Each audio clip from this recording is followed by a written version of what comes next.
What if the very thing you're cursing, that deep, untraceable ache, the sudden surge of grief with no clear source, the body that feels like a foreign country in revolt, isn't a sign you're lost, but the first solid proof you're being found? By you, let that question sit for a moment. We spend so much time gazing outward for the silhouette of our twin flame on the horizon that we completely miss the monumental construction project happening within our own skin. We misinterpret the tremors as collapse, when they are the precise vibrations of a foundation being laid for a love so architecturally sound, it will redefine your understanding of what a relationship can hold. Think about it. Your body, this magnificent and often bewildering instrument, is the only thing you truly brought with you into this life. It's been scribbled on by genetics, weathered by experience, conditioned by the world. But beneath that surface biography, it has a deeper loyalty, a fidelity to the soul's original frequency. And when that soul decides it's time to harmonize with another in the profound way twin flames promise, the body doesn't just nod along. It initiates a total renovation to make the space worthy. This isn't about punishment, it's about preparation at a cellular level. The migraines, the fatigue that sleeps won't fix, the joints singing a song of ancient stiffness, these aren't random malfunctions. They are the sound of your entire being reluctantly, beautifully, shedding the old operating system. It's like trying to install a lightning-fast celestial broadband into a house still wired for rotary phones. There will be sparks. There will be blown fuses. There will be moments you're sitting in the dark, convinced you've ruined everything. But the darkness isn't emptiness. It's the necessary void before a new kind of light is wired in. We've been taught to seek wholeness in another, but what if the sacred twist, the real cosmic joke, is that you must first become a sanctuary, so complete, so self-contained and radiant, that another soul's arrival doesn't complete you, but celebrates you. The journey isn't about finding your missing piece. It's about realizing you were never a puzzle to begin with. You're a masterpiece, learning to recognize its own frame. And these aches, they're the feeling of that frame being fortified, gilded, strengthened to hold the weight of a destiny you once only dreamt of. So the next time a wave of inexplicable emotion hits, or your body seems to hum with a strange new voltage, don't ask, "What's wrong with me?" Try the quieter, more revolutionary question, "What is being made ready within me?" The answer might just be the blueprint for everything you've been waiting for.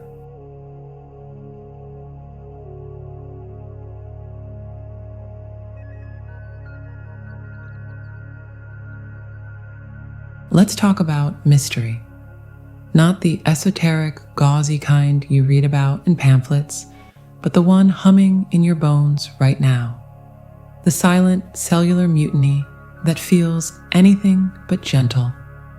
You see, we've been sold a spiritual story that's all heart and stars, where the body is just baggage, an inconvenient sack of meat and moods we drag toward enlightenment. But what if that's the oldest lie in the book? What if your body isn't the laggard, it's the avant-garde genius, the quantum architect working triple overtime on a blueprint so sophisticated your mind can't even read the schematics? That's the first idea, the real one, hiding in plain sight beneath every inexplicable pound gained, every electric tingle on skin that makes you want to scream. Think of it this way. You live in a world that believes density is fixed. A kilogram is a kilogram. A body is a shape. But you feel the truth, the terrifying, exhilarating truth that this is a negotiation. Your body is clay in the hands of a frequency. And this isn't a metaphor. I mean it literally. Your bones, your blood, your very adipose tissue are in a state of responsive plasticity to a vibration they are destined to match. That sudden weight around your middle, it's not a failure. It's a profound act of self-preservation. Imagine a master craftsman protecting a priceless, newly restrung violin. Before it can play in the grand concert hall, it needs a case, something to buffer it from the chaotic noise of the workshop. Your higher self, that part of you that sees the whole score, is doing just that. It's instructing your biology to build a temporary, loving bunker of mass around your solar plexus, the seat of your personal will, which is currently being reforged in a furnace of old fears.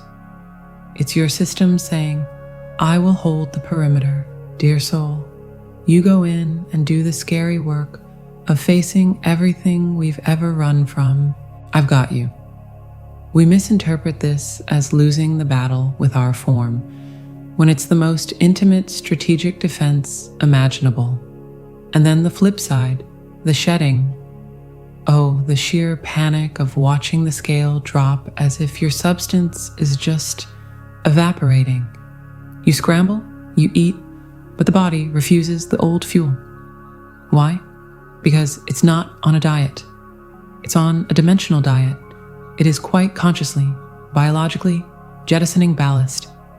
Every fat cell isn't just a store of energy. It's a tiny library, an archive. It holds the chemical stories of every time you swallowed your grief instead of crying it, every ancestral recipe for scarcity, every belief that whispered, stay small. Your body is now burning the libraries. It's a controlled, brilliant demolition. You are becoming literally lighter because the love you are moving toward operates at a speed your old density could never anchor. It would simply pass through you, a ghost through a wall. So your body, in its infinite wisdom, is making you porous, more receptive. It's turning you from a statue into a sieve for starlight. This is where it gets truly wild. We talk about vibrations like it's a nice poetic idea, but your nervous system is treating it as a physics problem. That buzzing under your skin, that's not anxiety. That's the sound of your personal frequency ramping up. It's the hum of a reactor core powering on. Your skin becomes hypersensitive because it's no longer just a boundary. It's becoming a primary organ of perception, a multidimensional receiver trying to translate a flood of new data. It's like spending your whole life listening to AM radio through a single tinny speaker, and suddenly someone flips the switch to a full surround sound Dolby Atmos universe. Of course it's overwhelming. Your hardware is being shocked by its own new capability, the migraines, the crown pressure.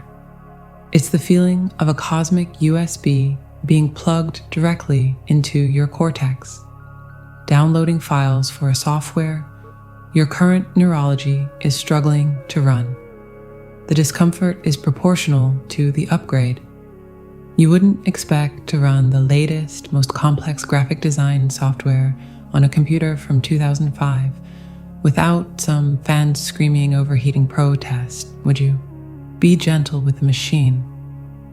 It's doing the best it can with a sudden divine mandate. Here's the philosophical nugget we often miss. This process proves that spirit and matter are not at odds. They are in a fierce, loving collaboration. your body isn't resisting ascension. It is the very mechanism of ascension. It is the forge and the metal, the sculptor and the clay. Every ache is a conversation between the eternal you and the earthly you, negotiating the terms of a merger more profound than any relationship with another person. This is your partnership with yourself, writ large in blood and sinew. You are learning that your physicality is not a prison, but the very ground where heaven gets planted. The loneliness, the frustration, the feeling of being betrayed by your own flesh, it's all part of the plot.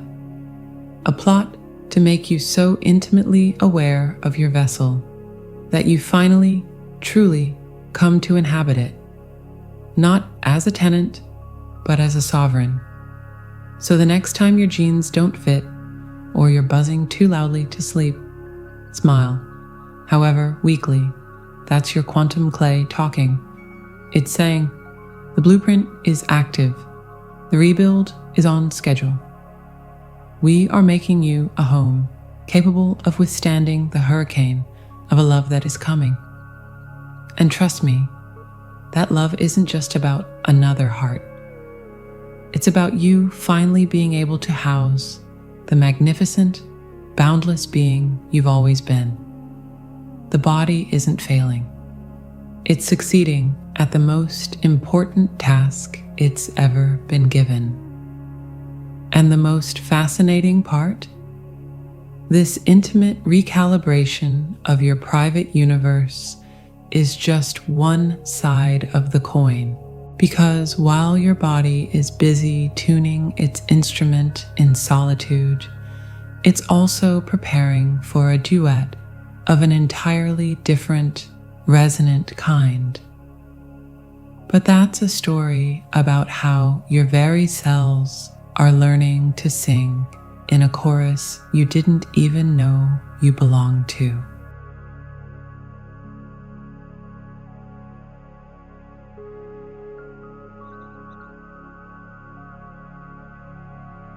So here you are. Maybe you're standing in your kitchen and a commercial for something utterly benign, laundry detergent, a family vacation, hits you with a wave of grief so thick you have to grip the counter. Or you're scrolling and a news headline about an injustice you've seen 100 times before suddenly ignites a rage in your belly that feels primordial, volcanic, and embarrassingly disproportionate. And the thought arises, whispered in panic, am I breaking? My love, you are not breaking. You are broadcasting. You have become, quite without your conscious permission, a living, breathing clearinghouse for a history that was never meant to be yours to carry, but ended up in your custody anyway, stored in the one vault no one thought to check, your very cells. This is the second mystery, the one less spoken of because it's less pretty than finding your soulmate. It's the somatic inheritance. It's the understanding that your body is not just your body.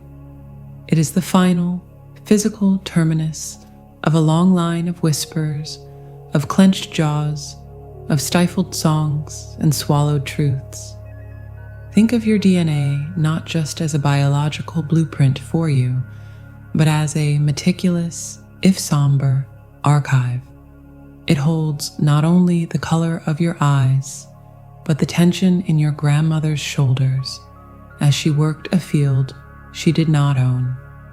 It encodes not just your metabolism, but the adrenaline signature of your great-grandmother's fear. Your womb doesn't just house potential life, it houses the memory of every creative impulse that was shamed, every sensual expression that was labeled sin, every birth that was a triumph or a trauma down your maternal line. And your joints, oh, those aching hips and knees, they are the literal hinges of movement, and they've absorbed the energy of where your people were allowed to go, and where they were told to stay. This is why the pain often has no medical diagnosis. You're not looking for a virus or a break. You're feeling the echo of an oath, the ghost of a limitation that was internalized generations ago. That deep, hollow pelvic ache, it might be the accumulated sigh of every woman in your lineage who had to trade her creative fire for pragmatic survival, who buried her wildness to be deemed respectable. The sudden fiery anger that erupts when someone dismisses you. It might not be just about this moment. It might be the cumulative cellular rebellion against 1,000 previous silences. Your mother's, her mother's, hers, all finding their voice through your larynx, finally safe enough to roar. You are crying tears that have been waiting for centuries to fall. Honestly, it's exhausting work. You're doing the emotional archaeology for an entire bloodline, with your nervous system as the dig site. And here's the wild, beautiful, daunting truth of it. This isn't a flaw in your journey. It is the sacred prerequisite. Your twin flame union, if we're to speak of it not as a fairy tale, but as a quantum event, requires a clear channel. You cannot broadcast a new signal, a signal of unobstructed, radical love on a frequency cluttered with the static of ancestral grief and unresolved rage. It would distort the message. So, your body, in its ultimate wisdom, initiates this purge. It's not punishing you with this grief, it's entrusting you with it. You have been deemed strong enough, conscious enough, to be the one who finally says, "Here, this stops with me. I will feel this so my daughter, or my son, or my creative projects, or my partner won't have to carry its dense, hidden weight." This transforms your experience from a personal ordeal into a ceremonial act. That cramp in your gut isn't just a digestive issue. It's you physically expelling the undigested grief of generations. The sorrow that was felt but never processed because there was no time, no safety, no permission. The fatigue is you metabolizing not just your own day, but the exhaustion of a line of women who never truly rested.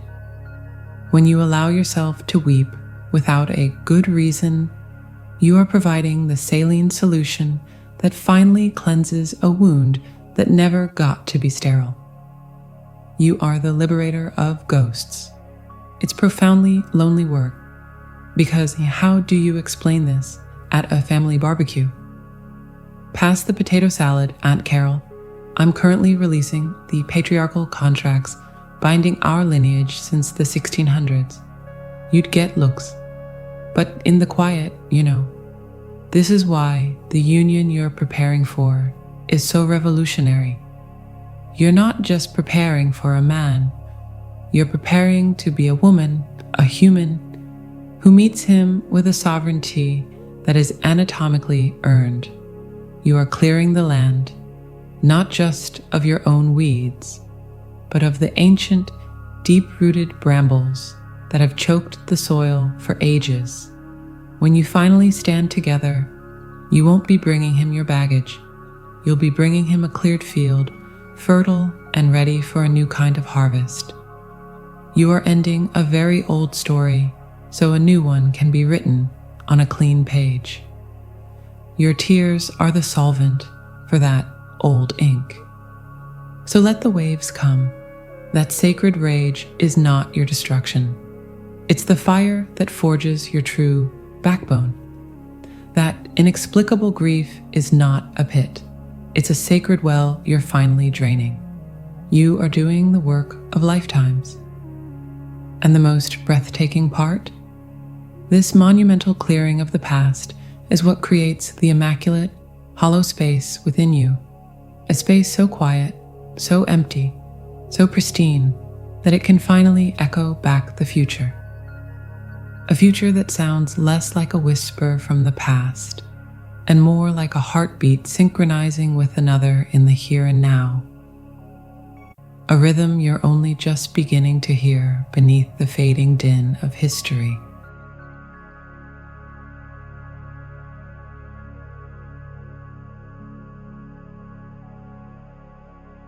Let's be honest for a second.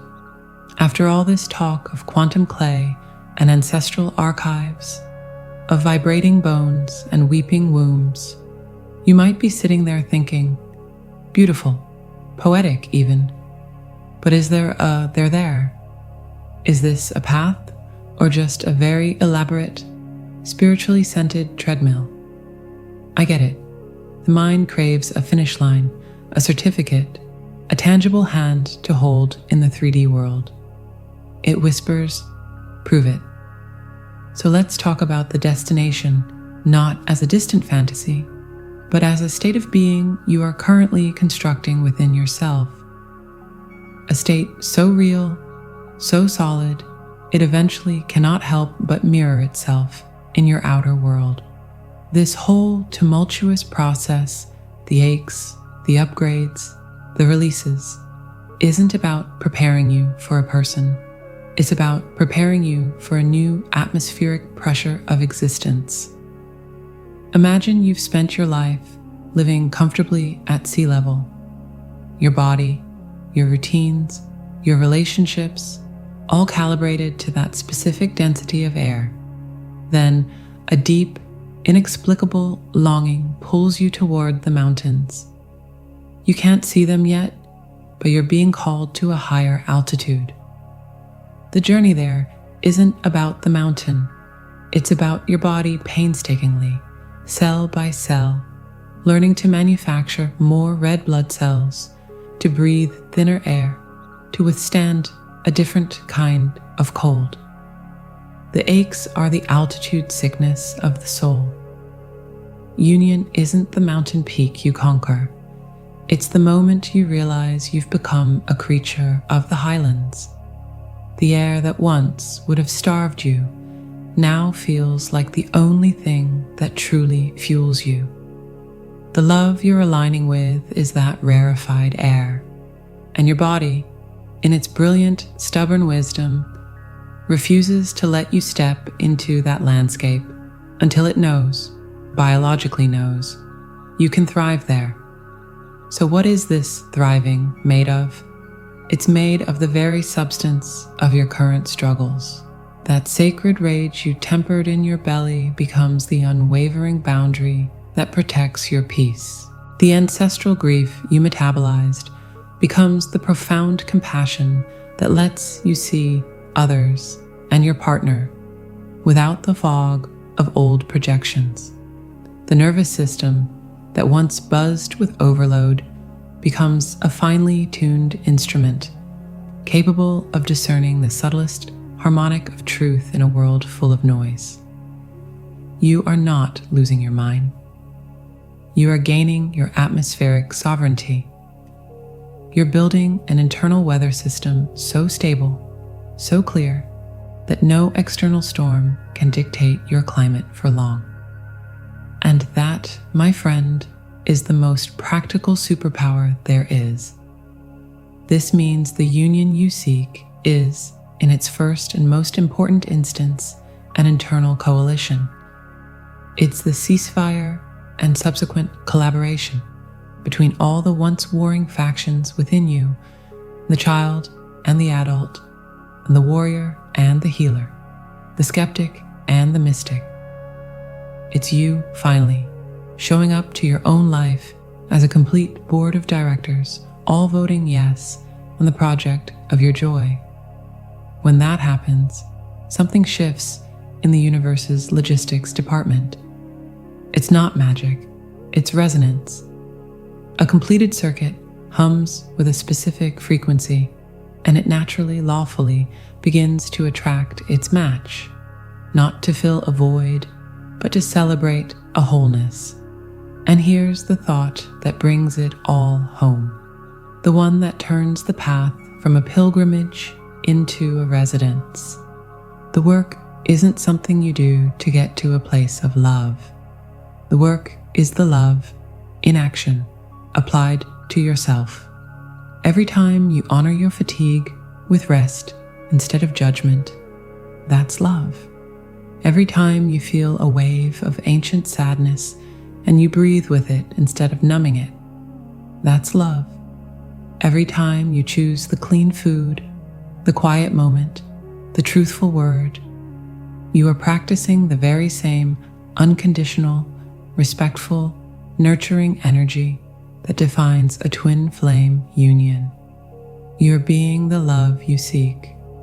You're rehearsing in the private theater of your own life, the starring role you'll play in the duet. By the time the other actor arrives on stage, you won't be a nervous understudy reading from a script. You'll be a seasoned artist, so familiar with the part that you can improvise, play, and truly co-create. So look at your hands. Feel the breath in your lungs. This is not the body of someone who is lost on a path. This is the body of someone who is becoming the homeland. Every ache was a surveyor's stake. Every tear was digging a well. You aren't waiting for a miracle. You are performing the alchemy.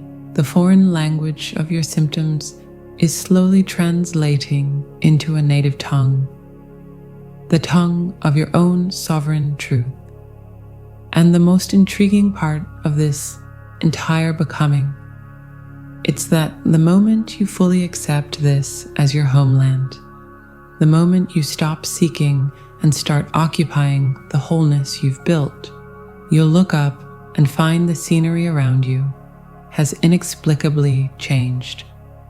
The mirrors will show up, and you might just find, with a smile of deep recognition and not a shred of surprise, that someone is already there, standing in the landscape you spent so long preparing.